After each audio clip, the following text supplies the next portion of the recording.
Hello everyone, আজ আমি তোমাদের সাথে শেয়ার করছি কালাই ডাল দিয়ে বড়া বানানো। কালাই ডালের রেসিপি। তো কালাই ডাল দিয়ে কীভাবে বড়া বানিয়ে তরকারি করি তোমরা দেখতে থাকবে ভিডিওটা। আর আর এই রেসিপিটা খেতে খুবই টেস্টি হয় নিরামিষ দিনে।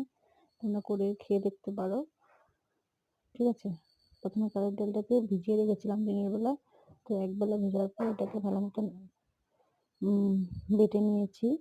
তোমরা চাইলে মিক্সিতেও পেস্ট করে নিতে পারো, আমি পাটাতে বেটেছি। তারপর এটাকে নুন হলুদ দিয়ে ফেটিয়ে তারপর এটাকে বড়া বানিয়ে এদিকে দেখো বড়াগুলো ভাজছি, এর সাথে আমি এদিকে তেল দিয়ে দিলাম কড়াইয়ে। বেগুনটাকে আগে ভেজে নেব। বেগুনগুলি দিয়ে তারপর এটার মধ্যে নুন হলুদ দিয়ে ভেজে নিলাম।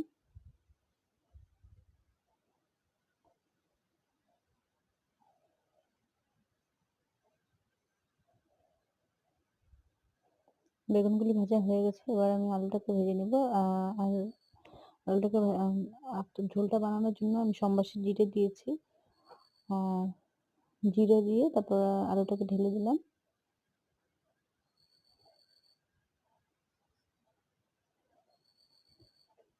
আলুটার মধ্যে একটু নুন দিয়ে আলুটা কিছুক্ষণ ভেজে নেব।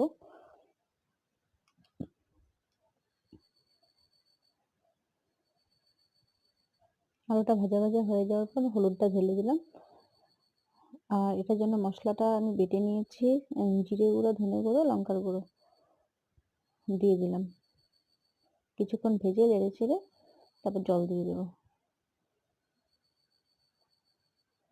তো কালাই ডাল দিয়ে খেয়ে এভাবে বড়া বানিয়ে তরকারি খাও, আমাকে জানি।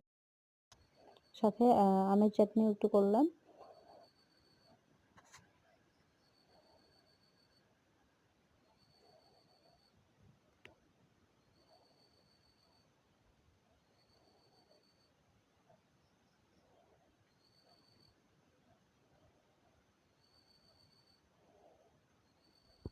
ভালো।